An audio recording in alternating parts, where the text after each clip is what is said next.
Salve, salve, meus amigos! Professor Kleber Pinho, vamos de provas no processo penal.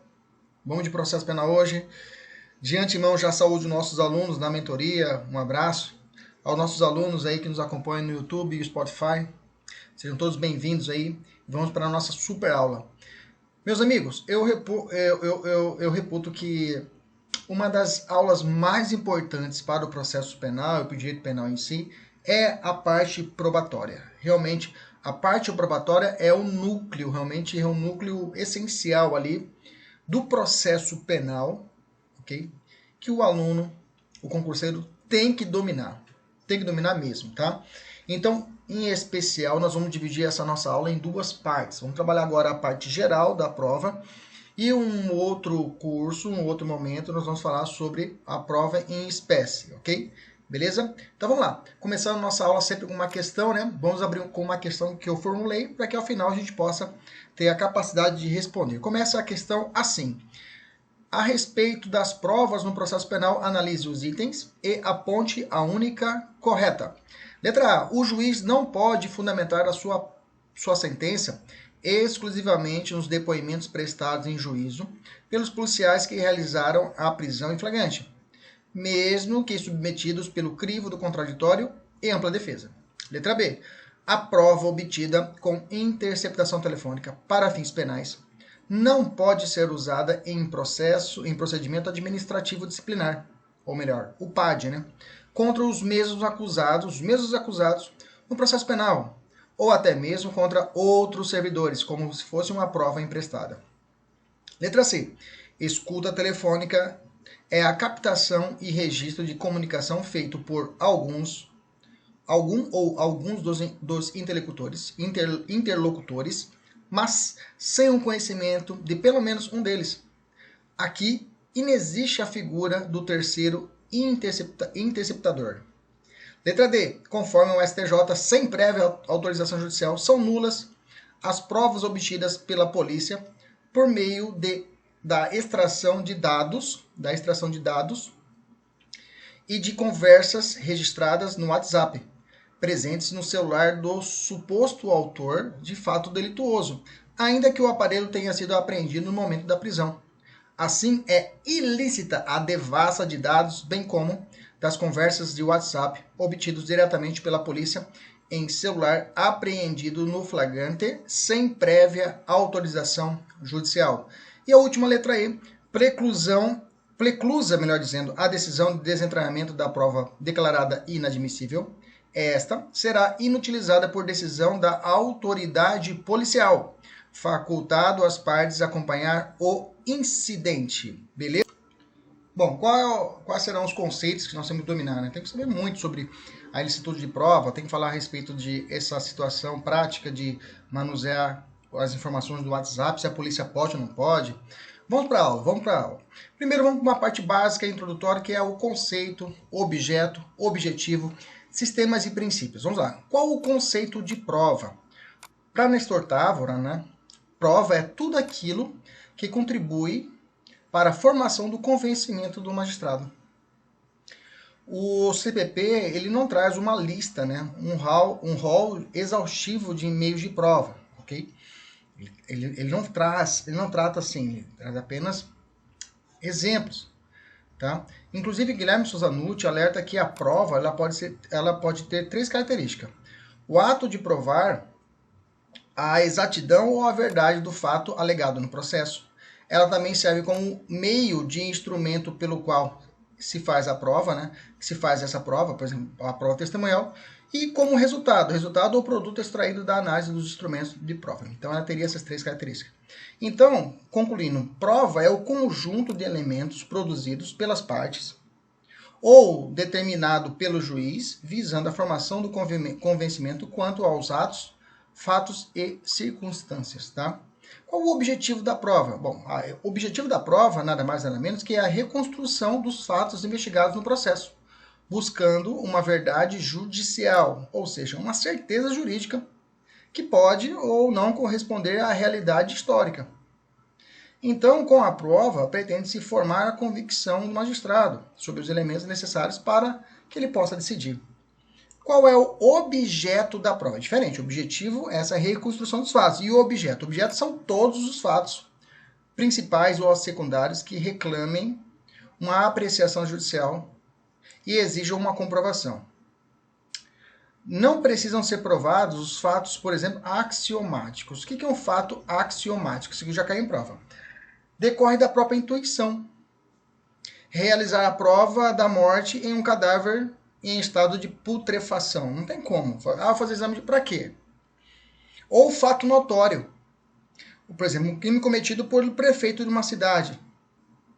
Então vai ter que ser já ali, se for um crime cometido por ele, se depender da situação, pode ter uma agravante, se for o caso. Crime de tortura praticado por um policial. Se é notório que o cara é policial, vamos provar que ele é policial. Não precisa, é um fato notório. Inclusive vai ensejar uma causa de aumento de pena. Ok? Os fatos incontroversos na seara processual penal devem ser comprovados? Peraí, professor, fato incontroverso precisa ser provado? Lá no processo civil, no processo trabalhista, por exemplo, há um fato incontroverso. Exemplo, a pessoa entrou com uma ação pedindo horas extras, o trabalhador pedindo hora extra. A empresa vai e não reparte as horas extras, não fala nada. Se defende todos os outros pedidos, mas não fala nada das horas extras. O que aconteceu com esse ponto da matéria, que foi esse pedido do autor? É incontrovertido. Não precisa ser provado. Então quer dizer que se o réu ele ficar silente, ou seja, não falar nada de determinado ponto da acusação, ele é acusado por homicídio qualificado com um concurso material de um outro crime, um latrocínio, digamos assim. Ele se defende do homicídio, mas não fala nada do latrocínio. Aí a defesa ou o Ministério Público fala, bom, já que não falou nada, o ato é incontrovertido, não preciso comprovar mais nada do latrocínio. Negativo, tem que provar. Tá? Tudo tem que ser provado. Inclusive, se tiver dúvida, o juiz pode determinar no curso da instrução ou até antes da sentença diligência para dirimir alguma dúvida sobre algum ponto relevante. 156, que nós já vamos bater nele agora. Ok? O 156 sofre duras críticas. Agora a gente vai abrir um tópico, vamos falar só do 156 e vamos bater duro nele. Tá? Porque com o novo modelo do sistema acusatório, essa ideia do juiz agir de ofício já é coisa do passado, digamos assim. Ok? O sistema acusatório hoje não permite que o juiz tenha essa função preponderante no processo. Essa função de, digamos, de precursora, de ator processual. Okay? O juiz, a ele é dado apenas a função de julgar. Ok? Depois a gente vai falar, vamos aprofundar nesse assunto do 156. Quais sistemas que orbitam no sistema de provas no processo penal? Quais são os sistemas? Eu tenho 3 sistemas. Eu tenho o sistema... Já existiram 3 sistemas. Eu tenho o sistema da prova tarifada, o sistema da íntima convicção e o sistema do livre convencimento motivado. Qual é adotado pelo Brasil? O Brasil adotou o sistema do livre convencimento motivado, ok? Esse é o atual utilizado pelo Brasil. O sistema da prova tarifada, né, o pessoal que está assistindo a aula, eu fiz uma tabelinha, né? Aqui existia uma certeza moral do legislador ou uma verdade legal. Ou seja, a regra do jogo realmente era estabelecida nas provas. Quem tivesse... sempre vocês já ouviram falar uma seguinte frase, né? A confissão é a rainha das provas. Era isso mesmo. Por isso temos o sistema da prova... Quando existia o sistema da prova tarifada, a confissão ela valia 100% dos pontos. Digamos assim, era um jogo de pontos. Quem fizesse mais pontos teria ali, levava a acusação ou levava a defesa, digamos assim. O sistema tarifado é isso. E o sistema do íntima convicção é quando o juiz, existe uma prova livre, uma certeza moral do juiz. O juiz olha o caso e decide. Mas por que você decidiu isso? Eu decidi porque eu quis, do meu íntima convicção, minha moral, entendeu? Assim eu julguei. Você não vai motivar? Não. Nessa época o juiz não motivava, a íntima convicção era isso, o juiz decidia e pronto, era a boca da lei. Beleza? Tranquilo? Mas no Brasil, é claro, depois evoluímos, tivemos o sistema livre convencimento motivado. Então o juiz ele tem que decidir, ele é livre para escolher, para poder analisar cada prova e valorar da forma que ele melhor entender, mas por tempo da sentença, por tempo da decisão, ele tem que dizer por que ele escolheu determinada prova e por que ele utilizou ela. Beleza? Tranquilo? Mas a doutrina indica que no Brasil ainda existe um ranço do sistema tarifado e do sistema da íntima convicção. Na íntima convicção, o tribunal do júri. No tribunal do júri, o veredicto do jurado, lá no conselho, os 7 jurados do tribunal do júri, eles não precisam motivar o porquê. ele lhe é perguntado os quesitos e ele vai responder sim ou não. Reconhece a legítima defesa? Sim, não. Reconhece que realmente foi ele o autor do crime? Sim, não. Não precisa fundamentar. Então, o sistema da íntima convicção ainda se faz presente no nosso ordenamento quando a gente fala do tribunal de júri. Já no sistema da prova tarifada, existe também no Brasil, por exemplo, as situações, tá, que vão se vincular o que chamamos ao estado de pessoa. O que é isso? A pessoa morreu. Ah, beleza. O réu morreu, professor. Morreu? Morreu. Extingue a punibilidade? Artigo 107? Extingue. Beleza? Beleza. Tudo bem. Não, pera lá. Cadê o documento? A prova é tarifada. Eu preciso do documento. Tem que juntar aqui a certidão de óbito. Ah, vamos... Tem testemunha. Não, tem que ter certidão de óbito. Senão não se declara o que é a morte do sujeito e não extingue a punibilidade. Então, é um documento. Então, é tarifada. Ok? Menoridade penal. Mesma coisa. Bacana? Fechou? Vamos evoluir. Pessoal da mentoria aí tem 3 questões para resolver, né? Isso é um conteúdo exclusivo para o pessoal da mentoria. Vamos falar sobre os princípios do processo penal atrelados à prova. Quais os princípios do processo penal, né? Atrelados à prova. Vamos lá. Primeiro princípio, contraditório e ampla defesa. Nós já falamos muito dele na nossa primeira aula. Depois dá uma olhada aqui. Aqui mesmo no YouTube nós temos a aula, a parte introdutória do processo penal. Assista, é livre para você assistir quantas vezes você quiser. E lá eu explico que existe a diferenciação de contraditório e ampla defesa, né? E ainda falo ainda a respeito contraditório mitigado. Nós falamos também na parte de inquérito policial, contraditório diferido ou mitigado, ok? E aí nós temos que o seguinte, as partes têm um direito à prova, necessita de efetivação da participação do réu na formação do convencimento do juiz. A ampla defesa é a que autoriza o ingresso de provas ilícitas favoráveis à defesa. Vamos falar sobre isso, tá?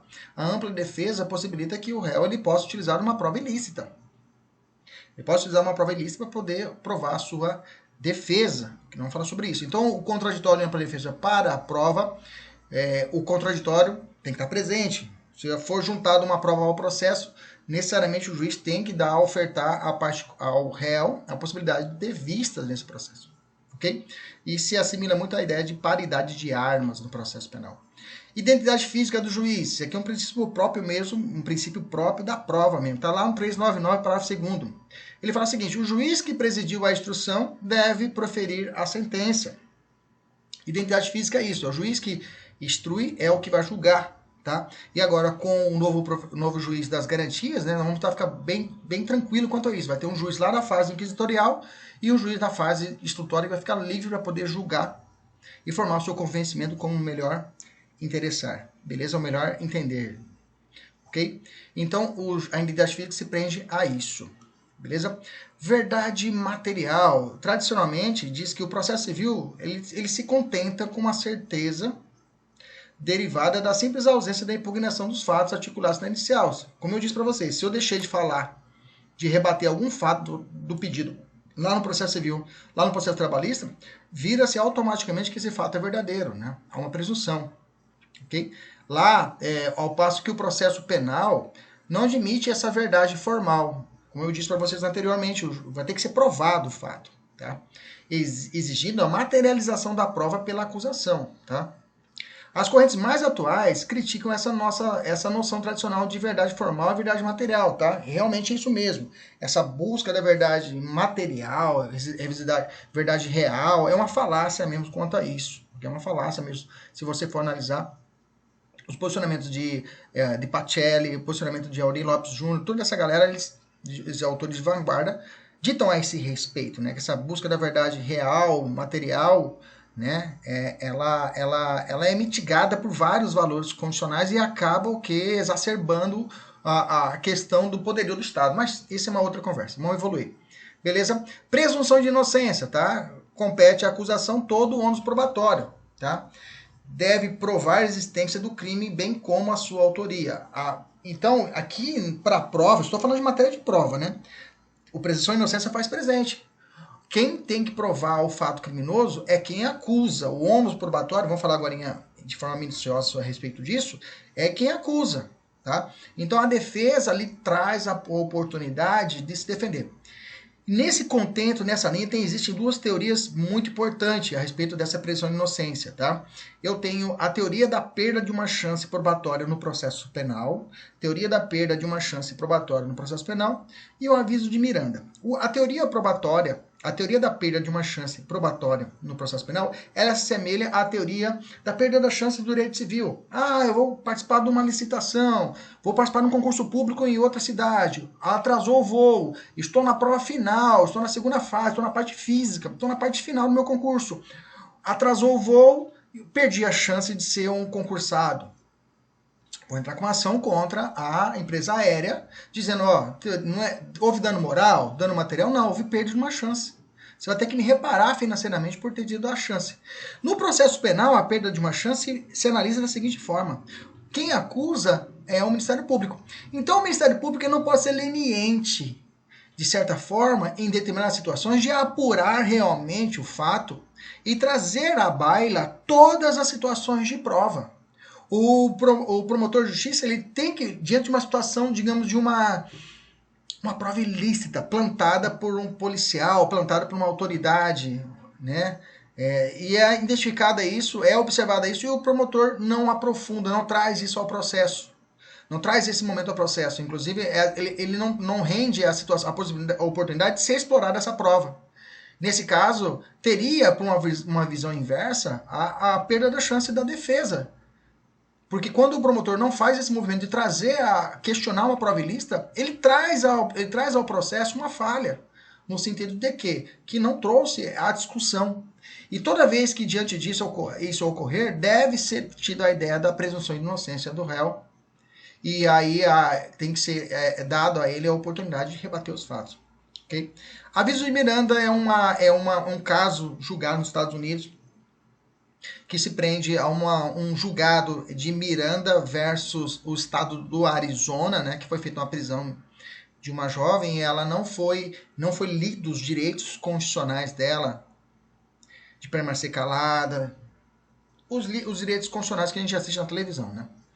E aí vem essa decisão da Suprema Corte americana a necessidade que a pessoa saiba que ele tem direitos constitucionais, que inclusive de ficar silente, permanecer calado, do que ele for produzido não for ser usado contra ele no tribunal que for falado.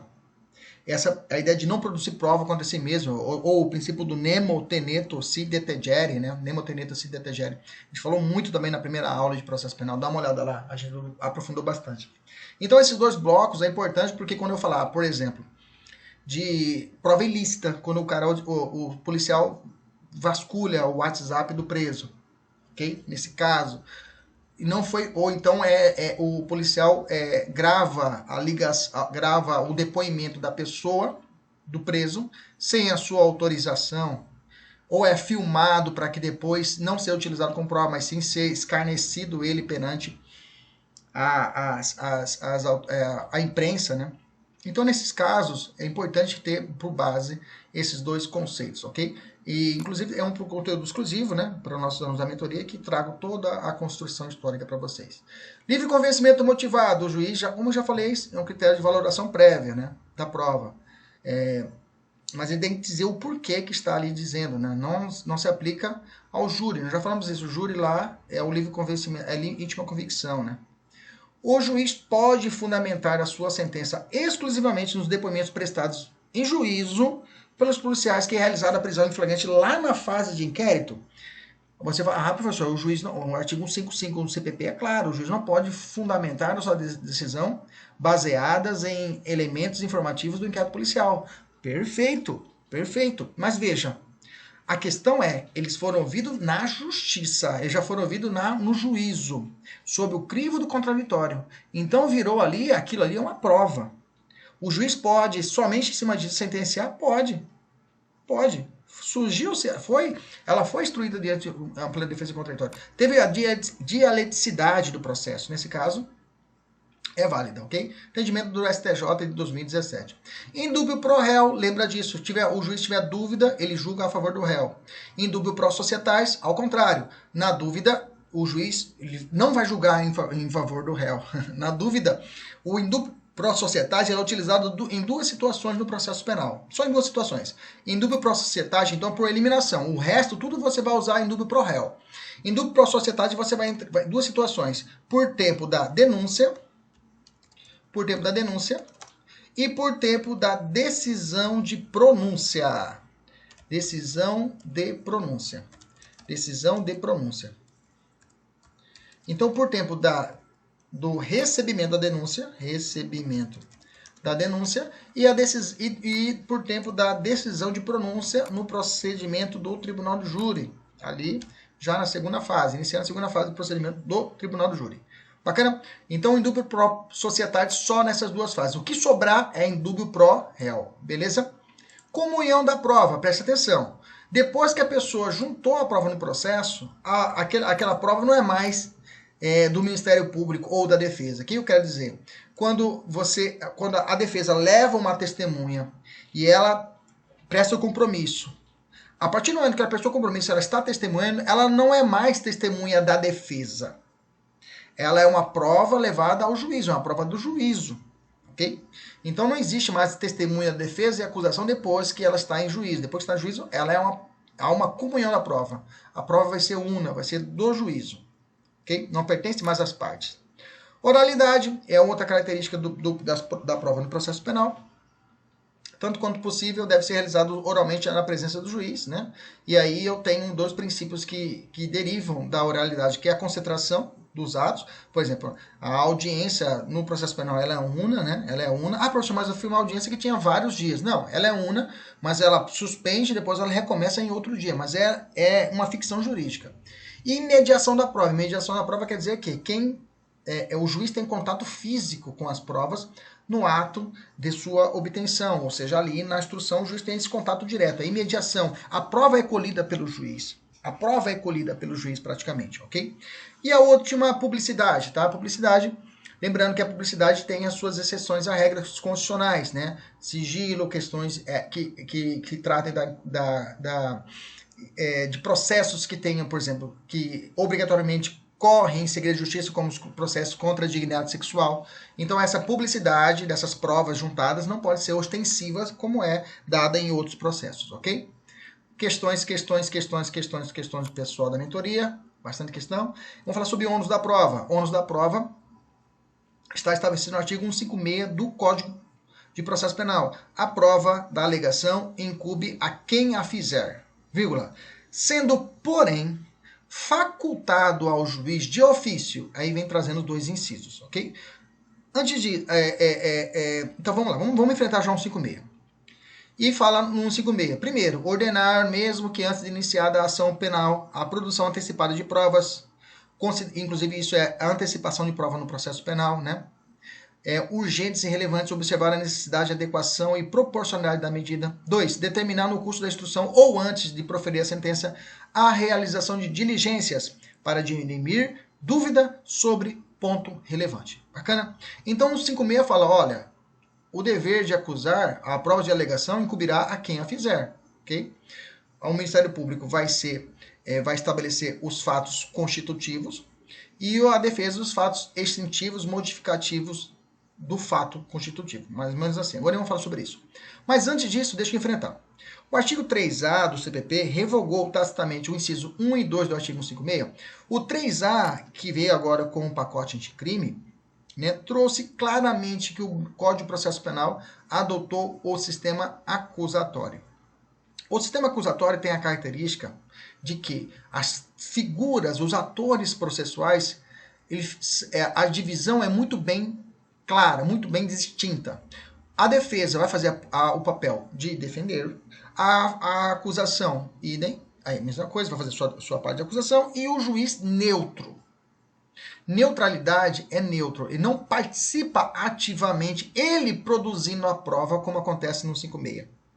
A ideia, já vou te adianto, tudo que você vê no processo penal, tiver de ofício, o juiz de ofício, você fala, opa, não pode.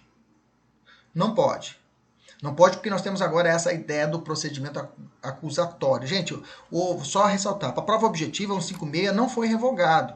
Tá? Ele não foi revogado, mas vou te adiantar. Isso aqui vai ser matéria questão de redação, questão dissertativa, pode preparar. Pode preparar. Então, nós temos que estar muito bem preparado quanto a isso. Ok? Quando a gente falar de prova, esse 156 vai saltar aos olhos do examinador. Então, eu tenho dois posicionamentos. O Renato Brasileiro, ele defende que revogou, né? A nova redação do 3A do CPP, que dispõe que o processo penal vai ter essa estrutura acusatória, ele vai veda a iniciativa do juiz, esse de ofício, na fase de investigação e a substituição da atuação probatória do órgão de acusação. Ele não pode fazer a função de acusador, o juiz. Ah, professor, mas às vezes o juiz quer dirimir uma dúvida para poder sentenciar a favor. Beleza, maravilha, mas não é o que geralmente acontece. Tudo bem, pode ser que aconteça, mas melhor ficar quieto. Melhor o juiz ficar neutro e fazer o papel dele. E deixar para a defesa e deixar para a acusação fazer as suas funções. De outro lado, eu tenho o enunciado 5 da Procuradoria-Geral de Justiça da Corregedoria-Geral do Ministério Público de São Paulo, que traz o artigo 3A do CPP, que diz que não revogou, tá? A visão da acusação é que não revogou. A Procuradoria-Geral entendeu isso, mas não é lei, né? É um entendimento interno deles. Bacana, tranquilo.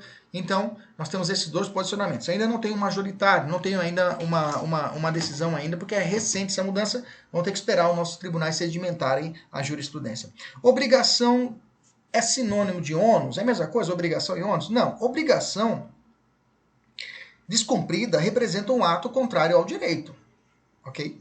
A qual corresponde uma punição. Testemunha que mente.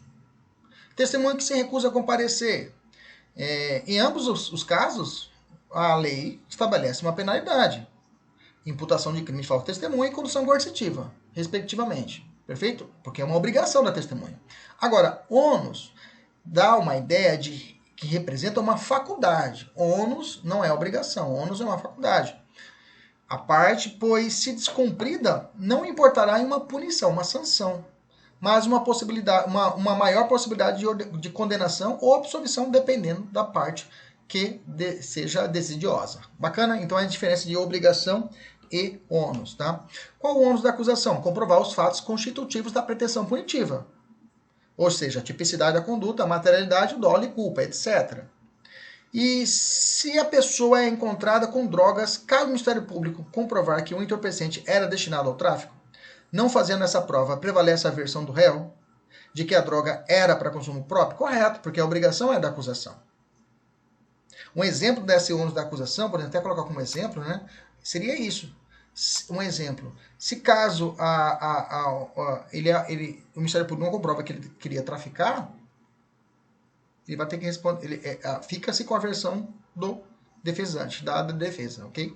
Qual o ônus da defesa, então, professor? Comprovar os fatos extintivos, impeditivos ou modificativos da pretensão punitiva.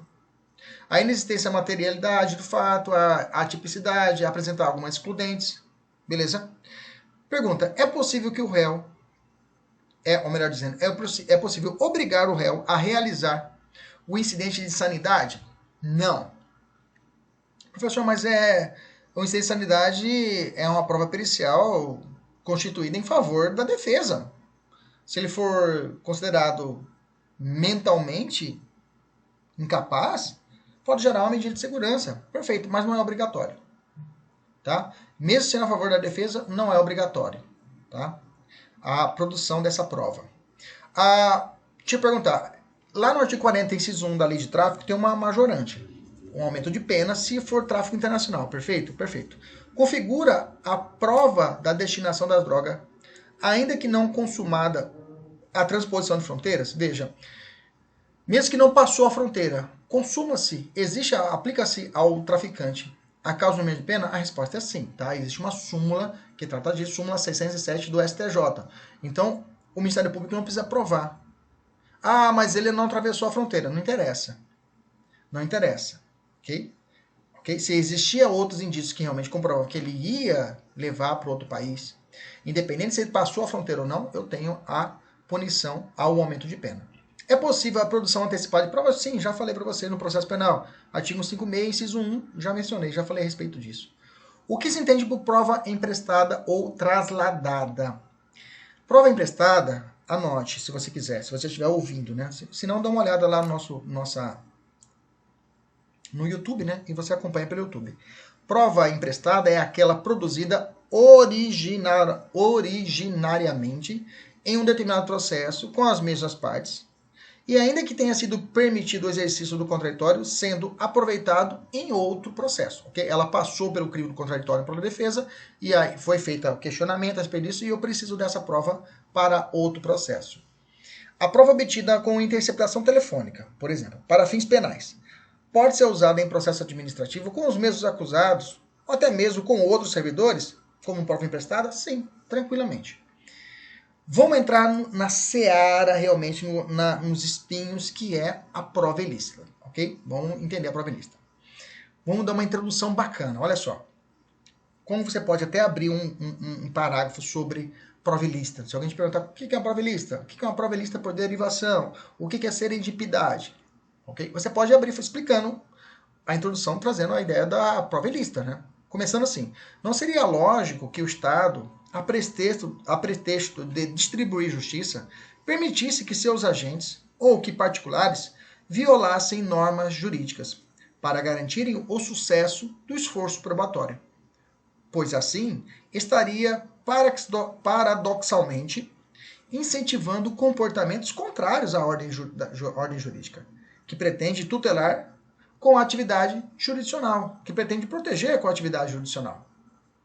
É por isso que a Constituição Federal previu expressamente, em seu artigo 5º, inciso 56, que são inadmissíveis no processo as provas obtidas por meio ilícito. E, inclusive, repetindo o ditame constitucional, o Código de Processo Penal estabeleceu as mesmas balizas no artigo 157. Da seguinte forma, ele foi escrito: são inadmissíveis, devendo ser desentranhadas do processo, as provas ilícitas, assim entendidas, as obtidas em violação às normas constitucionais ou legais. A doutrina diferencia prova ilícita de prova ilegítima. Uma parte da doutrina vai chamar de prova ilegal e traz dois gêneros, prova ilícita e prova ilegítima. Também você pode encontrar na doutrina a prova ilícita como gênero e tendo como espécie a prova ilícita em sentido estrito ou prova ilegítima. Isso é uma construção doutrinária, tá, gente? Uma construção doutrinária. Na prática, prova ilícita e prova ilegítima a gente vai trabalhar de formas distintas, prova ilícita e prova ilegítima, tá? Mas, como eu falei, a prova ilegal pode ser ilícita ou ilegítima, ou pode ser prova ilícita, sendo classificada em prova ilícita em sentido estrito ou prova ilegal, beleza? Ou melhor dizendo, prova ilegítima. Já vou te dar um macete, tá? Nas provas, normalmente o examinador ele não entra muito em conflito, falar o que é prova ilícita e classificar o que é prova ilegítima. Eu já vou dar o bizu para você. A maioria das questões vai tratar de prova ilícita, tá? A maioria das questões é prova ilícita. A maioria das questões. Por quê? A prova ilícita, ela vai de contra um conteúdo material, ofendendo diretamente uma garantia ou um princípio constitucional ou legal. Ou seja, ele vai ferir a Constituição, ou um princípio, ou uma garantia constitucional, ou a lei. E ela acontece em momento anterior ao processo. São exemplos constitucionais: a interceptação telefônica realizada sem ordem judicial, prova obtida mediante violação de correspondência lacrada, busca e apreensão domiciliar sem ordem judicial, extrato de movimento bancário obtido por meio de indevida violação do sigilo bancário, ou confissão extraída mediante coação moral, violações legais de interrogatório judicial do réu sem a presença de advogado, interrogatório do réu sob coação. Tudo isso é prova ilícita, ou, se você melhor preferir, prova ilícita em sentido estrito. De outro lado, eu tenho prova ilegítima. Prova ilegítima é a prova obtida ou introduzida por meio de violação de norma processual. E aqui é o momento posterior, tá? Momento posterior. Você identifica ela que o processo já está rodando. É diferente da prova ilícita, que o momento é anterior, antes do processo. E aí você consegue matar. Quando o cara mexe no celular do sujeito, é uma prova ilícita. Não foi processado ainda. Quando é feita uma interceptação telefônica na fase de inquérito, ainda não começou o processo, é antes do processo, é uma prova ilícita. Entendeu? Já na prova processual, a matéria é posterior. Ok? Exibição em plenário do tribunal do júri, por exemplo, de prova relativa à ordem existente à necessidade de requerimento com 3 dias de antecedência. Por exemplo, se eu for juntar alguma prova no processo no júri, eu tenho que juntar ela 3 dias antes. Inversão não, né? Inversão é nulidade, é outra coisa, né? Já ia falar bobagem. Mas isso aí, tá, ó, fica com esse exemplo de que, por exemplo, juntar a prova 3 dias antes, né? Eu não junto a prova no tribunal de júri, vai realizar o tribunal de júri. 3 dias antes eu falo, olha, eu quero juntar um capacete. Eu tenho que juntar antes para que a outra parte tenha o acesso porque ele possa fazer o contraditório. Tá? Como eu disse aqui na dica aqui, a maioria das questões é prova e lista, em sentido estrito. Exemplo de prova e lista de provas. Provas de concursos. Vamos botar assim. Concursos e exame de ordem. Vamos lá. Chegou ao conhecimento da autoridade policial que determinado caminhão estava transportando alta quantidade de drogas. Em cumprimento de mandado judicial, foram realizadas busca e apreensão do veículo, ok? Confirmando-se de fato. No decorrer do processo judicial, constatou que o crime havia sido descoberto no 16º dia do início da interceptação telefônica. Lembra que a interceptação telefônica é o 15º dia, né? Deferida até 15 dias, né? Deferida judicialmente pelo prazo inicialmente de 30 dias. Verificou-se ainda que houve pedido de prorrogação após um dia do término do prazo inicial. Trata-se de prova ilícita. O prazo máximo de interceptação é de 15 dias, podendo ser renovado, portanto, a descoberta do crime ocorrida no 16º dia não possuía cobertura judicial, sendo considerada prova ilícita. Ok? Beleza? Tranquilo? Vamos evoluir. Mas uma pergunta que não quer se calar. Eu posso usar uma prova ilícita no processo penal? A resposta é sim. Desde que seja para proteger o réu, indúbio pro réu. Não é para defesa, para acusação, mas sim indúbio pro réu. É o posicionamento da doutrina e jurisprudência majoritária, aplicando o princípio da proporcionalidade, também chamado de princípio do sopesamento. Ou, vamos aumentar um pouquinho o nível da aula, ou teoria da razoabilidade, ou o interesse predominante, tá? A prova em si é um direito fundamental de primeira dimensão, tá? É uma obrigação de não fazer do Estado. Bacana? Tranquilo? Nós já estudamos isso em direito constitucional, que os direitos fundamentais, eles gozam de uma relatividade. Eles não são absolutos.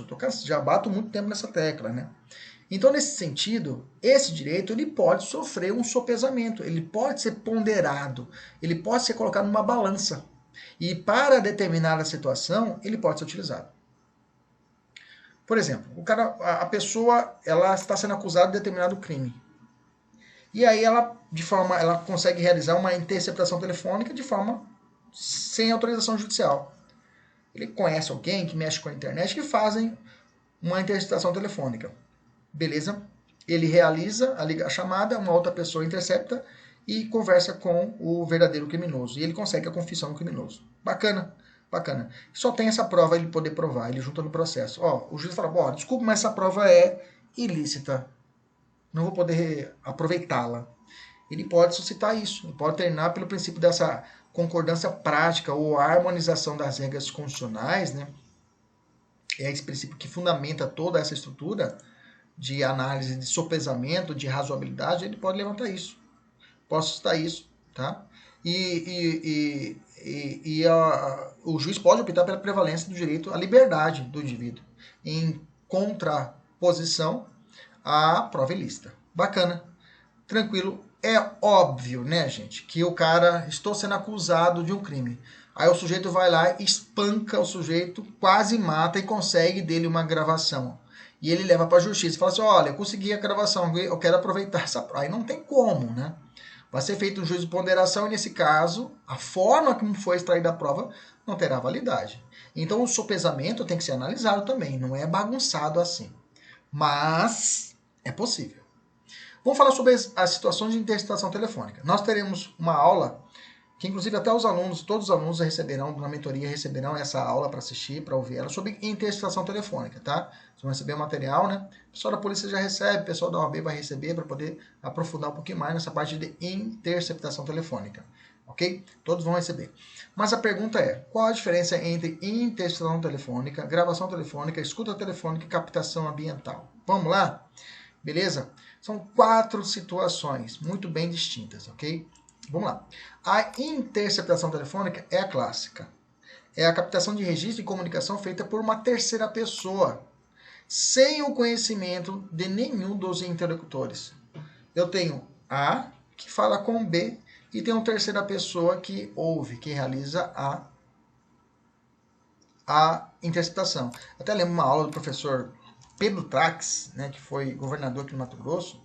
Eu, pelo menos, não sabia o que significava a sigla BINA. BINA? Por que chamava BINA? Aí depois, na aula, eu entendi, até hoje eu reflito com meus alunos. Ele fala que B identifica A. BINA. BINA. B que identifica número de A. Por isso que é BINA. Eu não sabia dessa. BINA. Beleza? Quem não sabe, pronto. Já virou uma cultura aí pop. Pra nada. Se eu conversar num bar com seus amigos aí. Você fala, sabe o que é BINA? Aí você vai e fala. Ah, BINA é o companheiro do Lino, lá do Carga Pesada? Corre, BINA. Não tem nada a ver. Volta pra cá. Então, a interceptação telefônica eu tenho a A que comunica. Fica aqui, vou fazer um desenho aqui pra vocês enxergarem. Que comunica com B. Ok? A A que vai bater um papo, que tá conversando, ok? Com B. Beleza? E nesse meio de conversa, nessa situação, vai existir o C, que vai interceptar a gravação dos dois. Essa é a interceptação telefônica. Essa interceptação telefônica, ela recebe proteção constitucional, ok? Recai proteção constitucional. É necessário a realização de todo o procedimento para que seja obedecido. Existe uma lei própria, a Lei 9.296 de 96, que trata a respeito disso. Beleza? Gravação telefônica eu tenho o seguinte. Captação de registro de comunicações feito por algum ou alguns dos interlocutores, mas sem o conhecimento de pelo menos um deles. Aqui não existe a figura do terceiro interpretador. Qual que é a ideia aqui? Na gravação telefônica, eu vou ter o A, ok? Que vai conversar com o B. E o A grava a ligação do B, ok? Presta atenção. Essa daqui precisa de autorização judicial? Não precisa, tá? Ela não recebe a proteção especial da lei. Ela não tem essa proteção constitucional. Então, a gravação telefônica pode ser livremente utilizada no processo penal? Sim. Você vai ver que tem muitas questões aqui, ó, que eu coloquei para você estudar aqui a respeito disso, tá? Gravação telefônica está liberada. Vamos aprofundar agora a respeito disso. Beleza? Só cuidado. Se caso a conversa, né, está protegida por alguma cláusula legal. Por exemplo, quando você liga para a operadora, essa ligação pode ser gravada para sua segurança, né? Que existe ali uma cláusula, ali estabelece ali que tem que avisar você a respeito disso. Tem que estar te avisando a respeito disso. Se ela não avisa que está realizando a gravação, essa gravação não poderá ser utilizada depois, ok? Mais ou menos assim. Então, você vai cravar. Normalmente as provas não vai para essa exceção, trabalha a regra. A gravação telefônica pode ser utilizada na prova, no processo? Pode. Beleza? Ela recebe proteção constitucional? Não. Escuta telefônica. Na escuta telefônica eu tenho o A, que está com B, só que eu tenho o terceiro interceptador, ok? O terceiro interceptador, que esse terceiro interceptador, ele sabe e conversa com o A. Ou seja, o terceiro interceptador, o A sabe da existência dele. Então, fecha o A e o C. O A sabe que está sendo gravada pelo C, né? Que a gente assiste filme, né? Filme de espião lá, o cara coloca a escuta para poder conversar, enquanto o pessoal da polícia está ali ouvindo. Isso é escuta telefônica. Isso aqui também precisa de autorização judicial? Precisa. Okay? E por fim eu tenho a captação ambiental. A captação ambiental ela não era prevista na nossa legislação, tá? Era utilizada de forma assim de interpretação analógica, tá? E agora ela já está prevista Ela é prevista agora na nossa Lei 9.296, no artigo 10A. Então, a 10A trata a respeito disso. Beleza? A respeito da captação ambiental. Que é a captação ambiental? Que é o registro de sinais acústicos, eletromagnéticos e ou óticos colhidos a partir de aparelhagem instalada nas proximidades do local em se desenvolver tais tipos de comunicação. Nesse caso, pode falar-se tanto em interpretação quanto gravação ou escuta igualmente ambientais, embora a parte da doutrina só se costuma mencionar escuta ambiental. Beleza? Tranquilo? Vamos descer aqui, vamos evoluir. Eu tô conseguindo apagar essa parte aqui. Pera aí. Beleza, vamos continuar. Vamos lá. Policial militar pode realizar o acompanhamento de procedimento de interceptação telefônica? Não, tá? O STF já entendeu que quem tem que fazer esse procedimento é a Polícia Civil ou Federal. A Polícia Militar não faz o procedimento de interceptação telefônica. Agora a pergunta é, quando que a gravação telefônica poderá ser utilizada como prova válida no processo penal? Perfeito? Quando? Quando houver justa causa. Quando ocorrer justa causa. Por exemplo, a gravação é feita pelo réu no processo para sua defesa. Beleza? Nós já falamos isso, que eu posso utilizar até a prova ilícita. Nós já falamos isso lá em cima, né? Gravação feita em legítima defesa, né? Gravação feita contra o sequestrador chantagista, estelionatário. Outra, gravação feita contra o agente público, né? Que tenta chantagear, ou extorquir, ou até corrupção passiva, ou situação de concussão. Beleza? Isso. Gravação feita para documentar conversas a serem utilizadas futuramente como prova, direito de defesa, para impedir de o sujeito negar o que tinha afirmado. Tudo isso pode ser utilizado lá na frente como prova, tá? A gravação telefônica. Vamos aprofundar na gravação telefônica, tá? Algumas situações de jurisprudência. Vamos lá. As comunicações telefônicas do investigado legalmente interceptadas podem ser utilizadas para a formação de prova em desfavor do interlocutor, ainda que este seja advogado do investigado. Vamos de novo. Comunicação telefônica do investigado, legalmente interceptada. Bacana? Podem ser utilizadas para a formação da prova em desfavor do interlocutor, ou seja, que estava falando, ainda que este seja advogado do investigado, sim, tá? Pode recair quanto ao advogado, nesse caso, sim, pode. Ok? Gravação telefônica ou ambiental realizada por um dos interlocutores sem o conhecimento do outro. Não gera a ilicitude da prova? Correto, já falamos isso aqui, é pacífico, né? Não gera a ilicitude da prova. Gravação só estou te provando o que eu falei lá em cima, né? Conjugados. A gravação de conversa telefônica por um dos interlocutores não é considerada interceptação telefônica, ainda que tenha sido feita com a ajuda de um repórter? Sim, tá? Não é considerado. Não é considerado interceptação. Sim. Sim. Esse sim ficou assim. Não é considerado. Sim.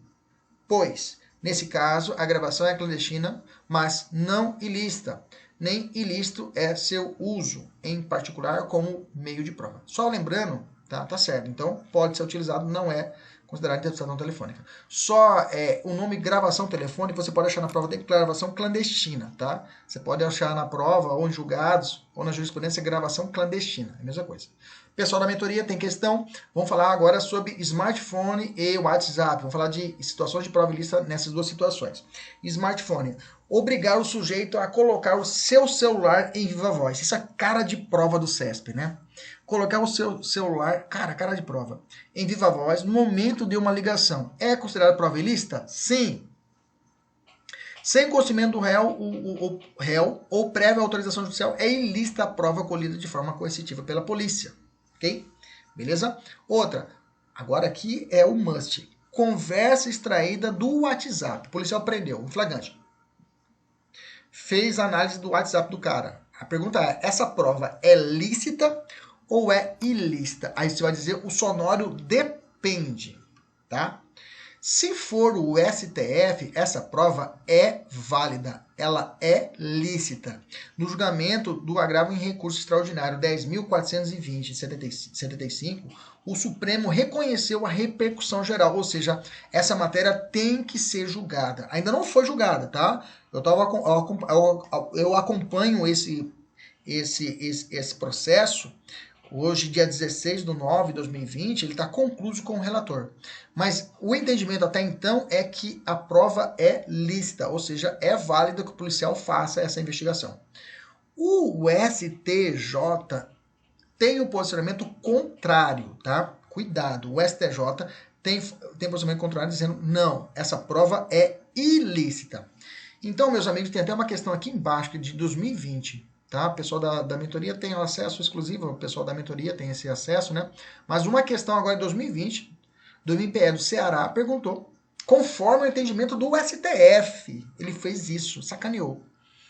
E perguntou, era ilícita ou é ilícita? Então tem que tomar cuidado com isso. Quando a prova ela direcionar o entendimento da banca, você tem que ficar esperto no entendimento do posicionamento do qual tribunal está perguntando, se é do STF ou STJ. Beleza? Policial pode ter acesso às conversas do WhatsApp de vítima morta? Já morreu? Já. Pode. Tá? Nesse caso, pode. Tá? Não há ilegalidade na perícia de aparelho telefone celular pela polícia sem prévia autorização judicial nas hipóteses em que seu proprietário, a vítima, foi morto. Gente, aqui é a vítima, não é o criminoso, tá? A vítima que está morta, não é a prova ilícita. Beleza? STJ. É nula a decisão judicial que autoriza o espelhamento do WhatsApp para que a polícia acompanhe as conversas do sujeito pelo WhatsApp web? Sim, gente, é nula essa prova, tá? Não posso fazer isso, a polícia não pode fazer esse espelhamento. Todo mundo tem o WhatsApp web, né? Você pode espelhar e acompanhar a conversa do sujeito de forma remota, então não pode, tá? Beleza? Não é possível aplicar a analogia ao título da interrupção telefônica, o espelhamento por meio do WhatsApp de conversas.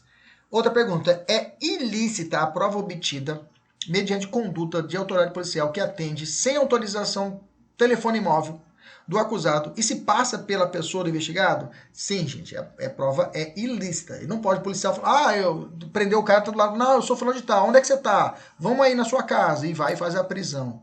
E aconteceu mais ou menos isso, ele se passou pelo traficante e deslocou até o local e fez a prisão de outros comparsas, ok? Outras hipóteses. Veja como a jurisprudência é farta. Por isso que eu reputo essa de umas aulas mais importantes do curso.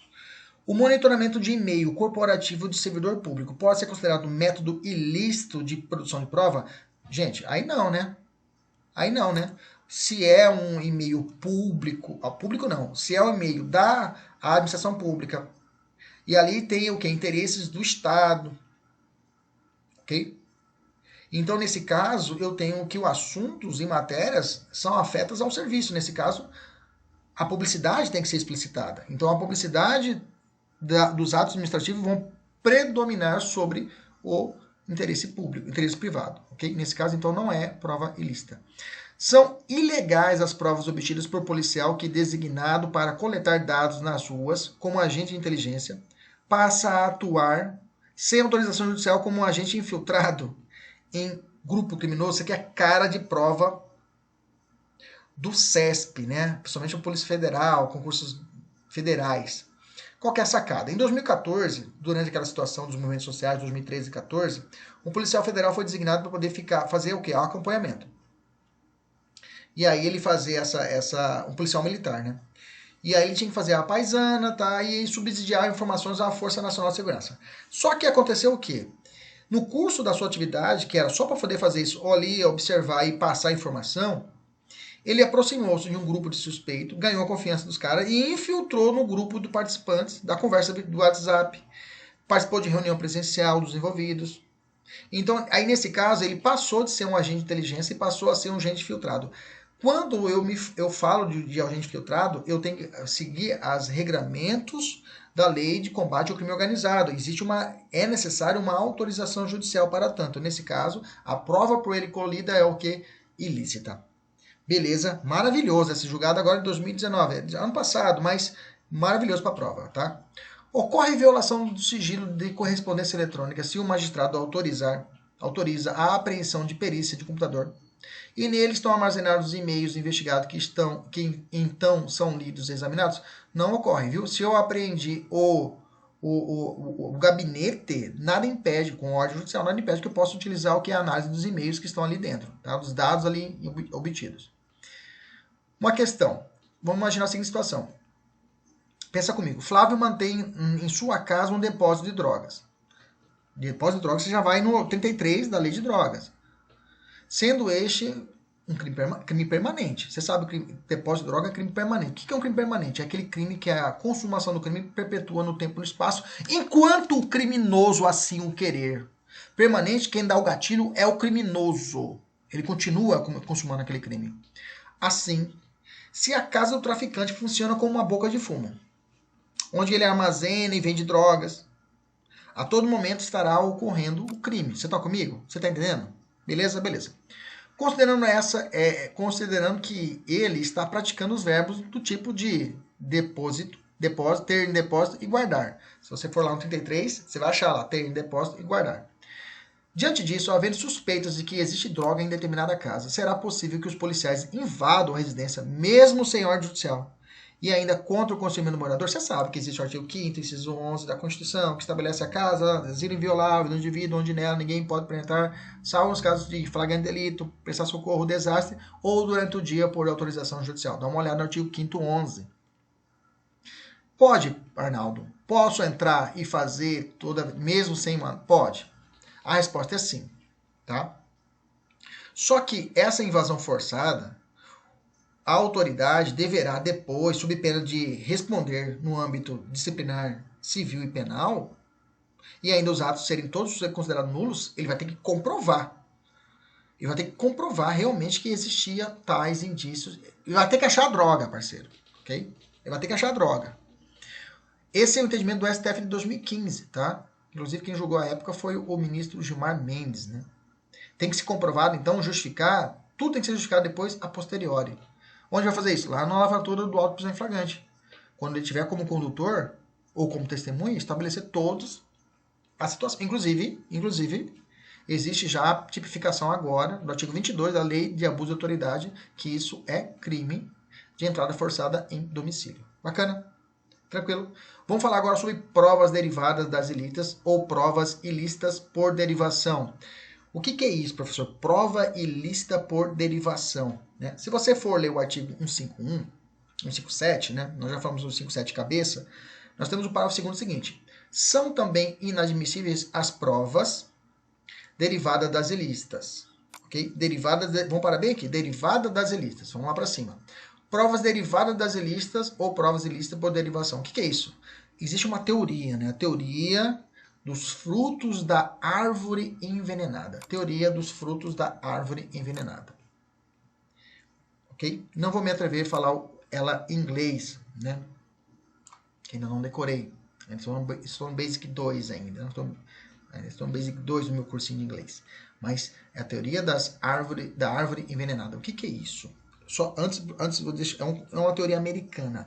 Bem que essa parte nossa, a parte de provas do Brasil, a prova nossa processual penal, 2040, e a evolução da nossa jurisprudência, em 2008 houve essa mudança que implantou esses parágrafos no artigo 157, são influências diretamente da doutrina norte-americana. Por isso é o nome americano, tá? Pelo fato de que muitas, inclusive há uma crítica na doutrina que algumas situações, vamos falar sobre fonte independente, a gente não consegue entender o que é uma fonte independente, é muito tênue você entender o que é uma fonte independente, tá? Mas vamos seguir aqui no nosso raciocínio. O que seria essa teoria dos frutos da árvore envenenada? Ela é adotada no nosso Supremo até antes da reforma de 2008, tá? A ideia é o seguinte, de uma prova ilícita, o que dela for derivada será também considerada ilícita. Exemplo, se é feita uma interceptação telefônica, se é realizada uma interceptação telefônica sem a devida autorização judicial. Beleza? Tranquilo? Prova é podre. Você está comigo? Depois disso, a raiz, a árvore ali é podre. Dessa interceptação, consegue identificar que haverá uma entrega da droga em tal local. E a polícia vai até o local e realiza a apreensão do caminhão. Você está comigo? Nesse caso, a prova da apreensão desse caminhão, toda aquela prova, tudo que foi acomodado na busca e apreensão, que o juiz autorizou, pode ir lá, toma aqui a autorização, vai lá e faz a busca e apreensão e acha a droga. Só que é o seguinte, o juiz pergunta assim, de onde saiu essa informação? Ah, nós descobrimos por aí. E depois identifica que os policiais tinham feito a interceptação de forma ilícita. Nesse caso, veja, o que derivou, a fruto que veio da origem da árvore também será podre. Você está entendendo? Então, o que ramificou disso também será podre. Isso está estabelecido no nosso artigo 157, parágrafo 1º do CPP. Tá? Beleza? Então tá, tem duas questões para você resolver, resolva. Agora vamos avançar.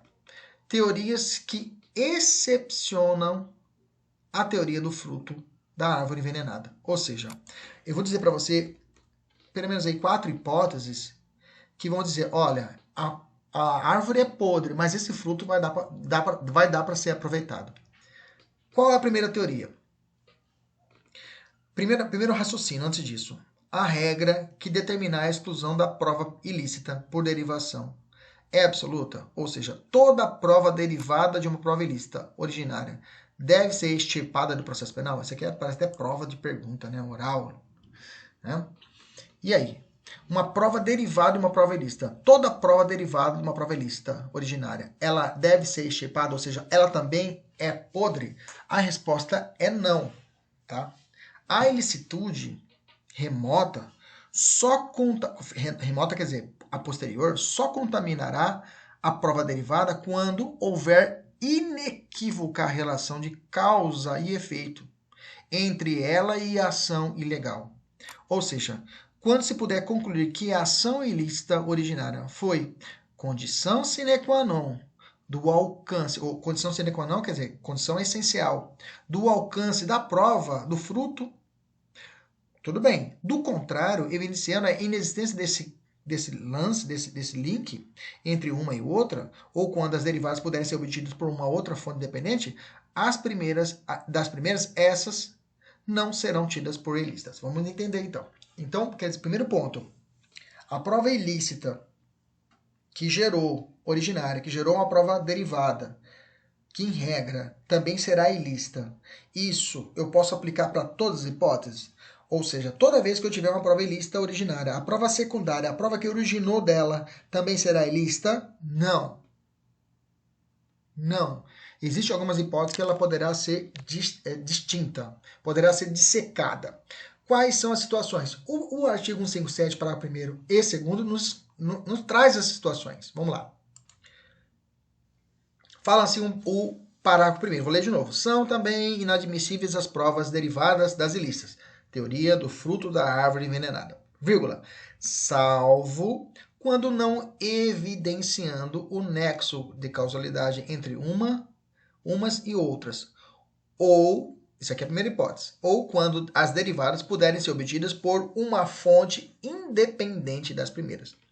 O parágrafo 2º, seguinte, ele tentou explicar, olha, considera-se fonte independente aquela que por si só, segundo os trâmites típicos e de praxe, próprios da investigação ou da instrução criminal, seria capaz de conduzir ao fato objeto da prova. Vamos entender. Vamos lá. Deixa eu justificar aqui. Então vamos por partes. Vamos falar primeiro, então, desse primeiro bloco, que é a teoria da fonte independente, tá? Do direito americano que é aplicado aqui. Qual a primeira parte, professor? Vamos falar do artigo 157, parágrafo 1º. O artigo 157, parágrafo 1º, fala assim, elemento autônomo de informação que, embora derivado de prova ilícita, não teve a ação de mácula como uma causa determinante, não evidenciando o nexo de uma e outra. Aqui essa primeira parte para primeiro, né? Não evidenciando o nexo de uma e outra, ok? Quando que é isso, professor? Isso está no parágrafo 1º. Isso aqui também é adotado pelo Supremo, tá? Ele diz o seguinte, se o órgão da persecução penal demonstrar que obteve o órgão da persecução penal, quem é? O Ministério Público, ok? O MP. Demonstrar que obteve legitimamente novos elementos de informação ou provas a partir de uma fonte autônoma de prova que não guarde qualquer relação de dependência nem decorra da prova ilícita originária, como está não mantendo qualquer vínculo causal, tais dados probatórios são admissíveis, pois não contaminados pelo vício da licitude originária. Nesse ponto, exige que a prova controvertida seja realmente obtida de uma forma legal. Exemplo. O STJ, conquanto tenha reconhecido a invalidade da decisão judicial que autorizou a busca e apreensão, busca domiciliar na residência do acusado, declarou a validade das provas obtidas por meio de revista em sua casa, já que o réu foi preso em flagrante antes do início da execução da medida de busca e apreensão, circunstância que autorizava, por expressa previsão constitucional, o ingresso do domicílio a despeito da inexistência de autorização judicial. Então foi feita uma busca domiciliar na residência do acusado e declarou a validade dessas provas que foi feita na busca e apreensão, por meio de revista em sua casa, já que o réu foi preso em flagrante antes do início da execução da medida de busca e apreensão, circunstância que autorizava a expressa previsão constitucional o ingresso do domicílio, que foi questionar o seguinte, olha, ele foi feito flagrante dele, ele entrou no domicílio, aí foi feita a prisão em flagrante dele, e ele falou o seguinte, olha, entraram na minha casa e fizeram a busca e apreensão na minha casa, sem autorização judicial. Só que a polícia falou assim, não, mas esse sujeito ele foi preso em flagrante delito, ok? Ele estava em perseguição e entraram na casa dele. E nesse caso foi feita a revista quando eles já estavam lá dentro, porque foi feita a prisão em flagrante dele. Está em perseguição, a perseguição permite, eles entraram e já aproveitaram e fizeram a revista e acharam as situações dentro. Nesse caso, a prova, não há ligação, não há indícios de prova ilícita nesse caso, ok? De uma forma ou de outra, seria realizada a prisão dele em flagrante, seria realizada a busca domiciliar. Não ficou legal, não gostei desse exemplo. Vamos lá. Seguindo o mesmo raciocínio, o STF e o STJ têm jurisprudência reiterada no sentido de que as nulidades que eventualmente ocorram no âmbito do inquérito policial não contaminam a ação penal, notoriamente quando esse superando tem como fonte independente, afastando a teoria de licitude. Deixa eu explicar, não gostei. Imagina a seguinte hipótese. É feita a interceptação telefônica do sujeito, bacana? Lembra dos traficantes? É feita de forma indevida, ilícita. É feita a interceptação telefônica. E aí, a polícia sabe que vai ser realizado a busca e a apreensão em tal dia, tá? E antes deles partirem para poder fazer a busca e apreensão e pedir autorização judicial, um dos réus vai até a delegacia e denuncia o fato e delata os outros. Entendeu? Um dos investigados fala, olha, eu quero delatar aí que amanhã vai ter uma apreensão. Opa, beleza. E vai e se faz a apreensão no dia seguinte. Nesse caso, a acusação vai dizer, olha, na verdade, houve uma outra situação. Houve aqui um fato que não evidenciou nexo com a originária, com a situação que se estava desenrolando. Ou seja, o fato do sujeito ter ido na delegacia, ele rompeu o nexo. Não há nexo com a prova anterior. A prova se deu de uma outra... A forma se daria de qualquer forma, dessa forma. Se não existisse a interceptação ilícita, eles conseguiriam ir achar a determinação da prova, a busca e apreensão, pelo fato de que o cara foi até a delegacia, um dos investigados. Então, ela existe ali, não existe nexo entre a prova originária ilícita e a apreensão, porque surgiu uma outra situação hipotética. Ok? Bacana? Vamos evoluir. Qual é a segunda hipótese onde teremos a possibilidade que uma prova derivada de uma prova ilícita poderá ser aproveitada como prova legal? No artigo 157, parágrafo 2º, quando fala da fonte dependente. Quando é demonstrado que a fonte isso está no artigo 157, parágrafo 2º, né? Ele explica o que é a fonte dependente. Quando é demonstrado que a prova ilícita seria produzida de qualquer maneira, independente da prova ilícita originária. Se a prova que circunstancialmente decorre de prova ilícita, seria conseguida de qualquer maneira por atos de investigação vários que ela seria aproveitada. A lei atribui a validade da prova derivada da ação ilícita quando, embora existindo nexo causal entre ambas, trata de uma hipótese de descoberta inevitável. Tá? Inclusive, isso dá uma teoria americana. Aqui que eu falo que essa fonte independente, que mesmo com um conceito para o seguro, tu não consegue entender. Eu tenho um exemplo bacana, tá? Que é um exemplo americano. Nos Estados Unidos tinha ocorrido a morte de uma menina, E aí tava toda vamos ver, uma comoção no estado, todo mundo tava fazendo pesquisas em campo para achar o corpo da menina.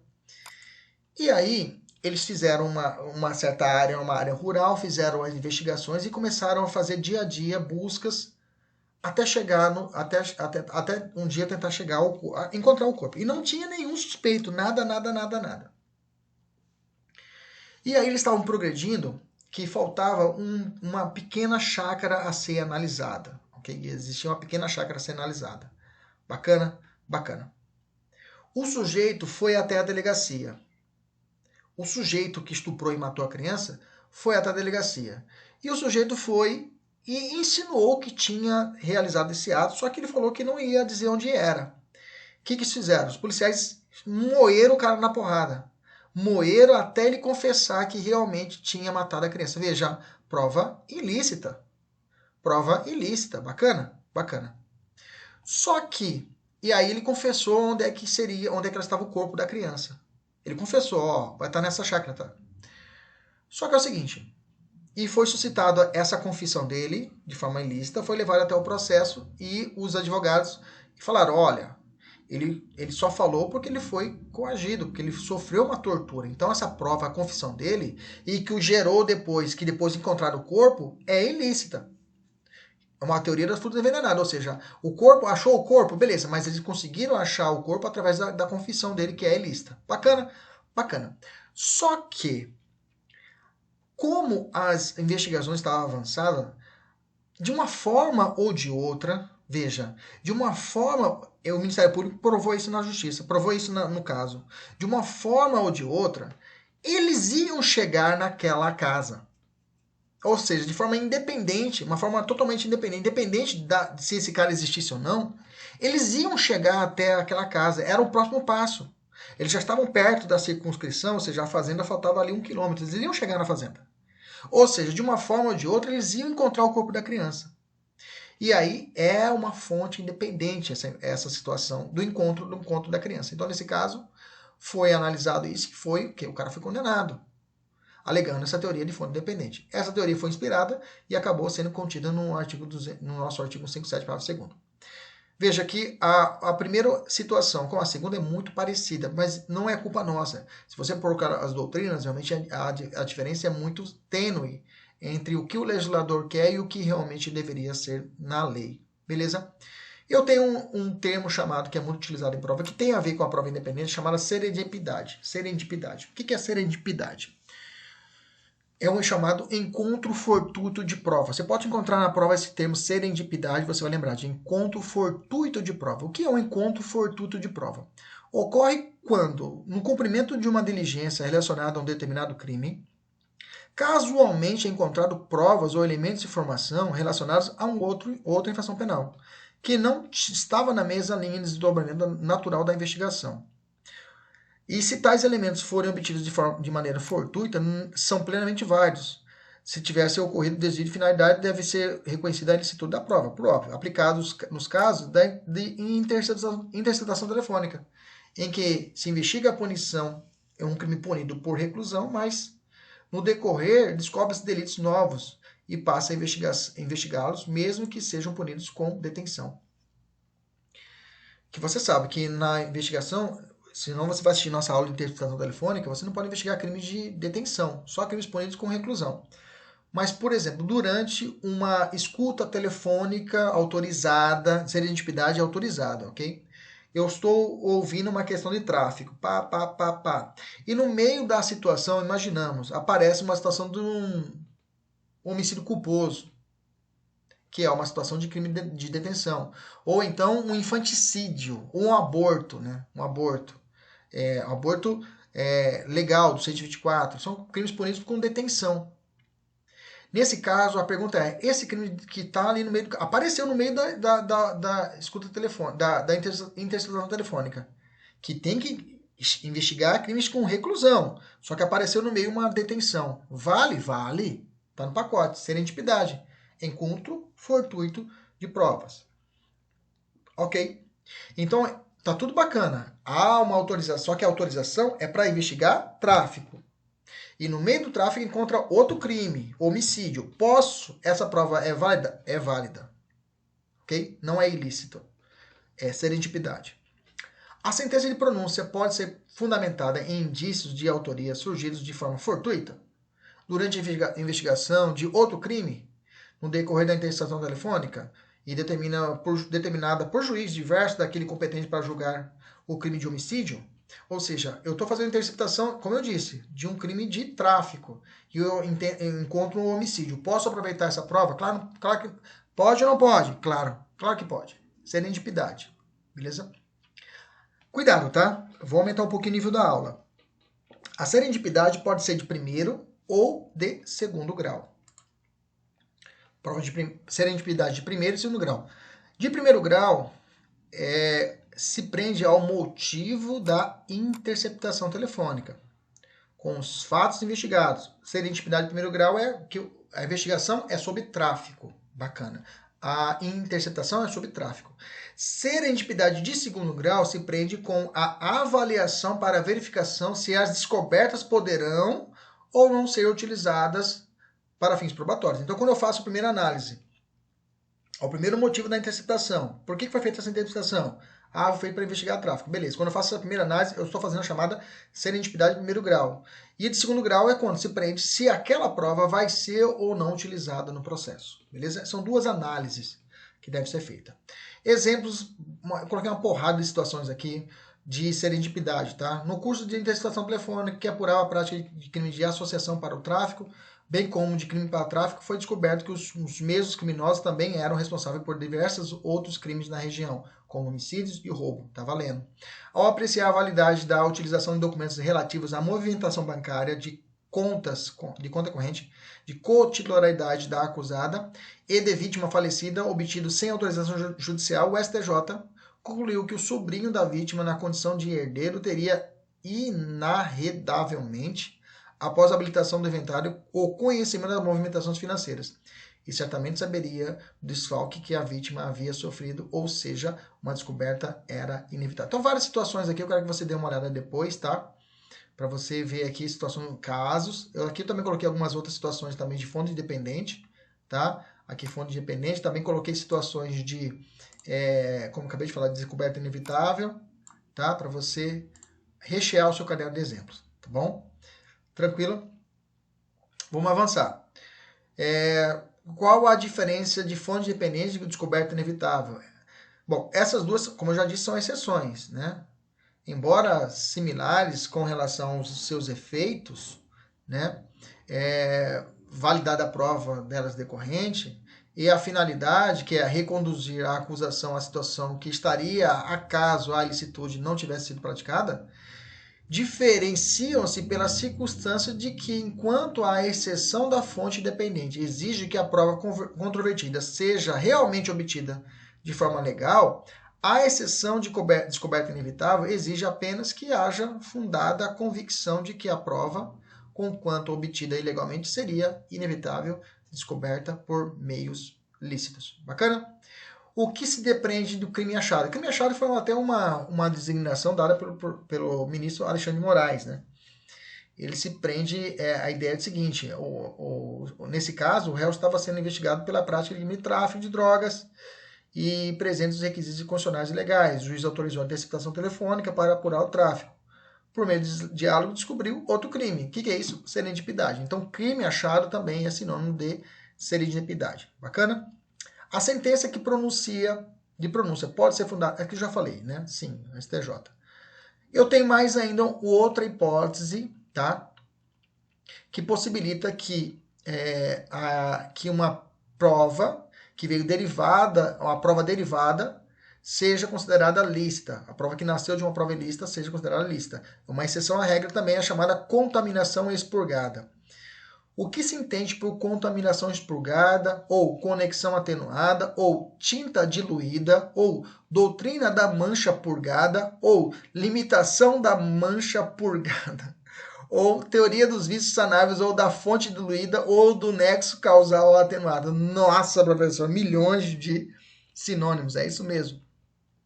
O que seria isso? Não, eu não vou aplicar a teoria da prova ilícita por derivação, ou seja, a teoria dos fluidos da água envenenada, tá? Pelo fato de que entre a prova primária e a secundária foi atenuado em virtude do decurso do tempo, né? De circunstâncias supervenientes na cadeia de prova, da menor relevância da ilegalidade ou da vontade de um dos envolvidos em colaborar com a persecução penal. É possível que o vínculo entre a prova ilícita e a derivada seja tão digamos assim, tênue ou superficial que acabe não havendo contaminação. Então seria uma situação de uma situação, esta seria expunginda, né? Então, uma situação de que essa conexão entre a prova ilícita e a prova derivada, ela é diluída com o tempo e espaço. A gente não consegue identificar qual o momento que realmente é uma prova primária ilícita e a outra secundária que é válida. Mais ou menos assim. E, por fim, a teoria da boa-fé, ou exceção da boa-fé, ou limitação de boa-fé.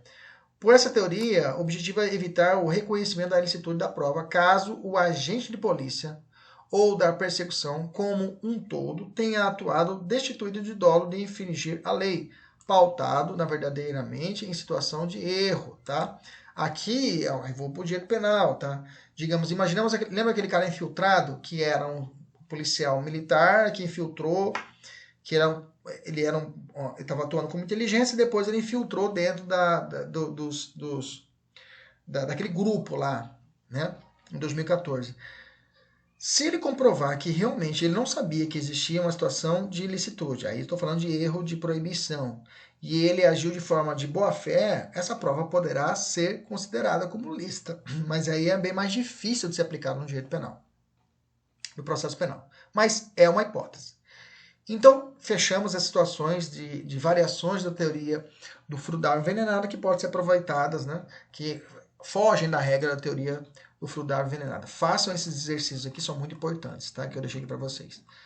Evoluindo, vamos falar agora sobre incidente de inutilização. Como ocorre o incidente de inutilização no processo penal. Isso consta no artigo 157, parágrafo 3º do Código de Processo Penal. Diz assim o parágrafo 3º. Preclusa a decisão de desentranhamento da prova, declarada inadmissível, esta será inutilizada por decisão judicial, facultado às partes acompanharem o incidente. Bacana? Então, é um procedimento de destruição da prova, tá? A destruição, contudo, não deve ser entendida como um reflexo automático da decisão que decretou a sua inadmissibilidade, pois é possível que aquele elemento de convicção possa ser utilizado validamente em outro feito, em outro processo, né? Quando o meio, tal como ocorre quando o meio de prova vincula a informação sobre mais de uma infração e a ilicitude é verificada somente em relação a determinado acusado. Então, a prova não quer dizer que a prova foi reconhecida como inadmissível, automaticamente ela vai ser eliminada, porque ela pode ser aproveitada para um outro corréu, para um outro fato criminoso, ou ela pode ser uma prova derivada, né? Derivada da forma ilícita, ela pode nascer de uma fonte independente. Então, se determinada prova é considerada ilícita, ela deverá ser desentranhada do processo. Perfeito. Inclusive as peças do processo que fazem referência a essa prova, por exemplo, a denúncia faz referência à prova ilícita, tem que ser também desentranhada? Não, né, gente? Somente a prova considerada ilícita. A denúncia, a sentença de pronúncia que fez menção a ela, e todas as peças do processo, tá, permanecem, tá? Estão fora da regra que determina a exclusão do processo. O que deve ser excluído é a prova em si, ok? Tranquilo? Lembrando que o efeito da declaração de nulidade é quanto à prova e não ao processo. Então, quando houver uma prova ilícita, é a prova que vai ser ilícita e não o processo. O processo automaticamente não será ilícito por causa de uma prova. Essa é a sacada. Da decisão que determina o desentranhamento ou a inutilização. Cabe recurso? Duas correntes. A primeira corrente vai dizer que a decisão é de cunho irrecorrível, tá? Pois não se insere nas hipóteses do res lá do artigo 581 e nem de apelação do 593, ok? Daí que deve ser desafiada, se for o caso, essa decisão que autorizou via mandado de segurança, tá? Pela acusação ou habeas corpus pela defesa. Habeas corpus aqui com substituto de recurso. E habeas corpus não é recurso, né?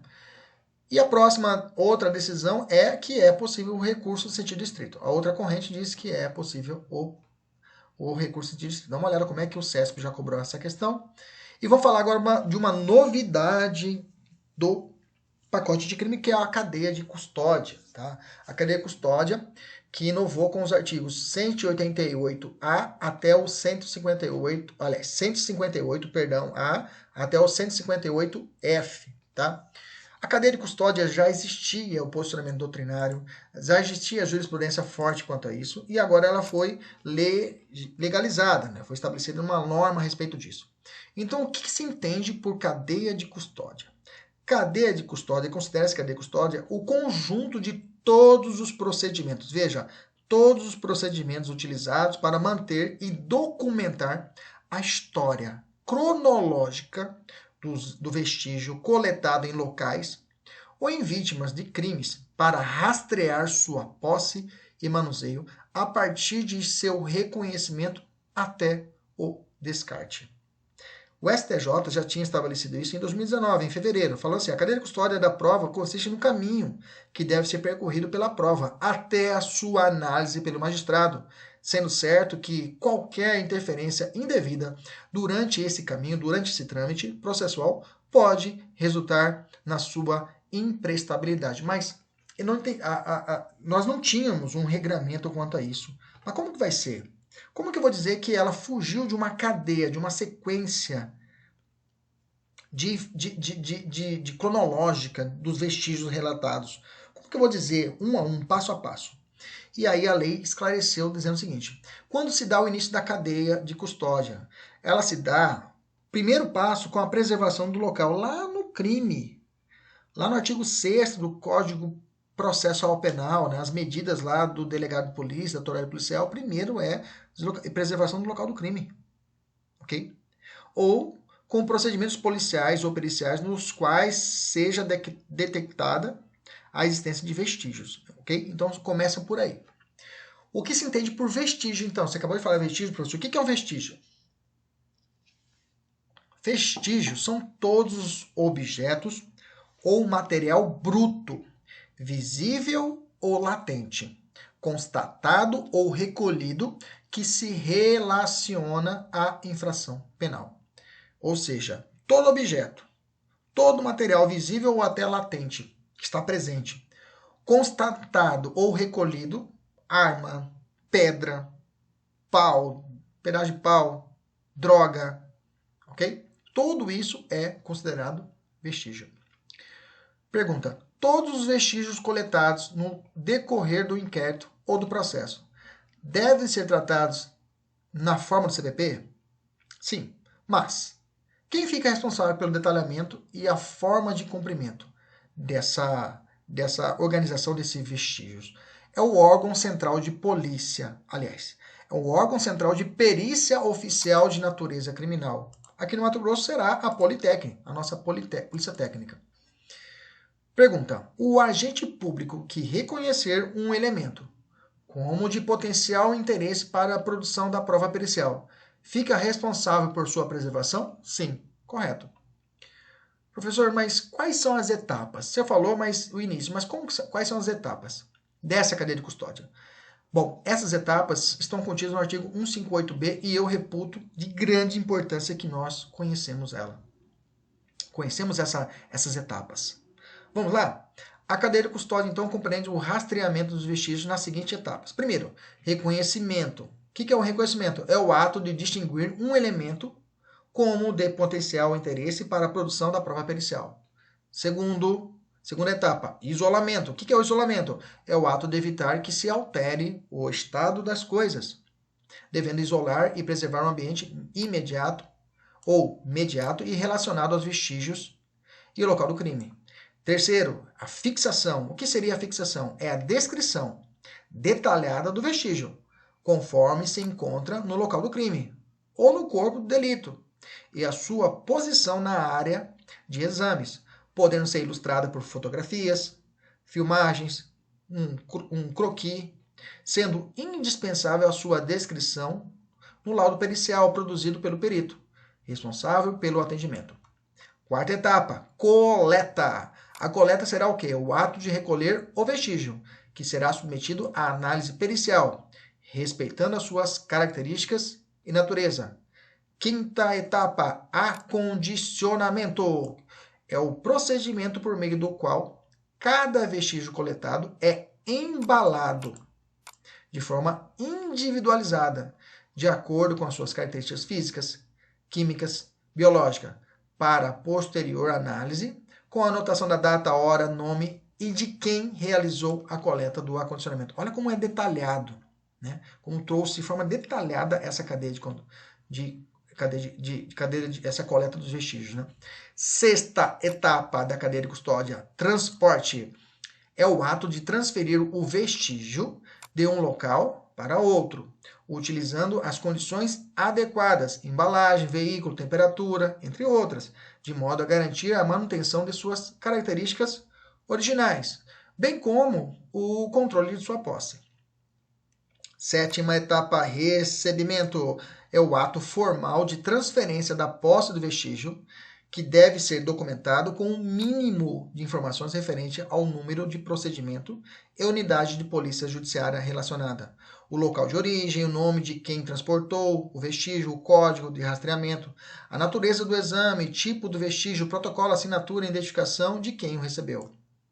Oitavo, processamento. É o exame pericial. É o exame pericial em si. É a manipulação do vestígio de acordo com a metodologia adequada às suas características biológicas, físicas, químicas, a fim de se obter o resultado desejado, que deverá ser formalizado em laudo produzido pelo perito. Nona etapa, armazenamento. É o procedimento referente à guarda e acondicionamento. Ok? Guarda em condições adequadas do material a ser processado, guardado para a realização de contraperícia, descartado ou transportado com a vinculação ao número do laudo correspondente. Décima etapa, descarte.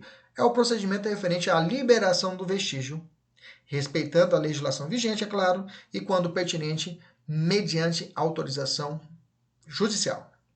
Quem fará a coleta dos vestígios? Está lá no artigo 158C.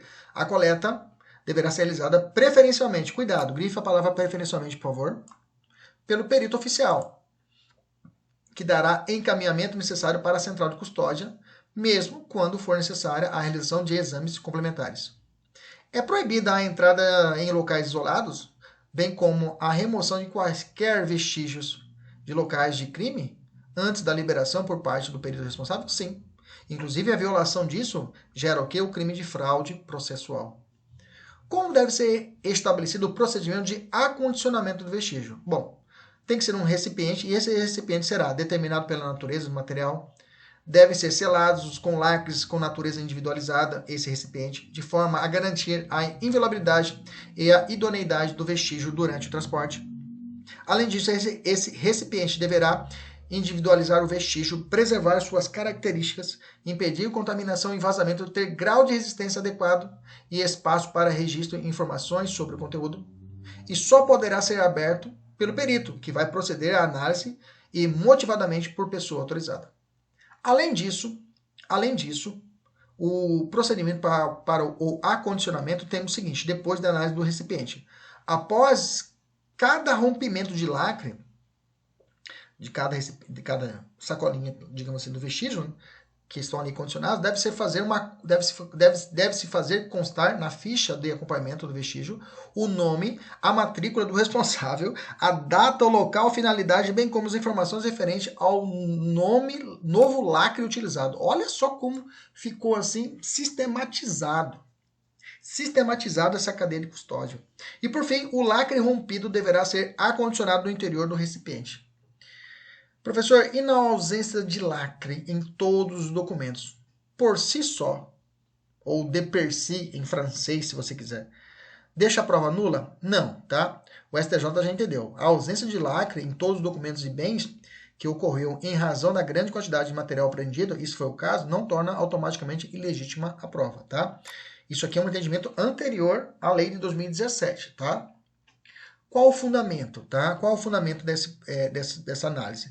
Segundo o artigo 563 do CPP, nenhum ato será declarado nulo se da nulidade não resultar prejuízo para a acusação ou para a defesa. Então, esse rompimento do lacre aí, tá?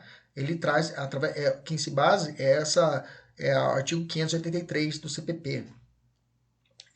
Nullité sagre, coisas, como que é? Passe de nullité sagriff, né? Sagriff, em francês, não tá de griff nada. Sagre, coisa é. Passe de nullité sagre, isso aí, esse daí, ok? Que tem que ser comprovada a prova da nulidade para que a nulidade seja reconhecida. Ok. O que se entende por central de cadeia de custódia? O artigo 158 traz o que é central. O que é o central de cadeia de custódia? Bom, todos os institutos criminalistas deverão ter uma central de custódia, destinada a guardar o controle dos vestígios. E a sua gestão deve ser vinculada diretamente ao órgão central de perícia oficial de natureza criminal. Toda central de custódia deverá possuir o serviço de protocolo, com local para conferência, recepção, devolução de materiais, documentos possibilitando a seleção, classificação e distribuição de materiais. Na central de custódia, a entrada e saída de vestígios deverão ser protocolados, consignando informações sobre a ocorrência de inquérito, que a ele se relacionam. Todas as pessoas que tiverem acesso ao vestígio armazenado deverão ser identificadas. Por ocasião da tramitação dos vestígios armazenados, todas as ações devem ser registradas, consignando a identificação do responsável. Bacana? Tudo controle tem que existir. E por fim, caso a central de custódia não possua espaço ou condições de armazenar determinado material, como fica? Bom, deve a autoridade policial ou judiciária determinar as condições de depósito do referido material em local diverso, mediante, é claro, o requerimento do diretor do órgão central de perícia oficial de natureza criminal. Bacana? Vencemos a aula de hoje. Vamos bater agora na questão que a gente propôs no início da aula. Vamos ver se a gente consegue matar ela. Vamos lá. A respeito da prova do processo penal, analise e aponte a única correta. O juiz não pode fundamentar a sentença exclusivamente de depoimentos prestados em juízo pelos policiais. Nós já vimos que pode. Né? Se for afetado a dialeticidade, que é essa possibilidade do contraditório e ampla defesa, que não existe isso no inquérito, mas eu preciso dela no processo, e foi afetado, é prova. É prova. O juiz pode sentar em cima dela e sentenciar? Pode. A prova obtida com interceptação telefônica para fins penais não pode ser usada no PAD. Nós falamos que pode, já falamos que pode, está errado. Escuta telefônica é a captação, não é escuta, é o quê? Gravação telefônica, né? Aqui inexiste a figura do terceiro interceptador. Na escuta tem em terceiro interceptador, né? Mas na gravação não há terceiro. A letra D é a correta, é ilícita a prova se for utilizada a averiguação nos extratos de dados, conversas registradas no WhatsApp pelo policial no ato da prisão, ok? Isso é o posicionamento de quem? Do STJ, porque o STF pensa que a prova é lícita. E por fim, letra E, preclusa a decisão de desentranhamento da prova declarada inadmissível. Esta será inutilizada por decisão da autoridade policial? Não, judicial. Beleza? Os alunos da mentoria têm aí um trabalho a fazer, as atividades, tem que resolver as questões, tá? Ao final, tem que mandar para mim para poder corrigir e mandar a fotinha para ver se realmente você fez a tarefa e o professor Kleber puxar sua orelha se você realmente fez ou não fez a atividade. Um abraço, até a próxima, se Deus quiser. E Ele sempre quer, meus amigos. Tchau, tchau.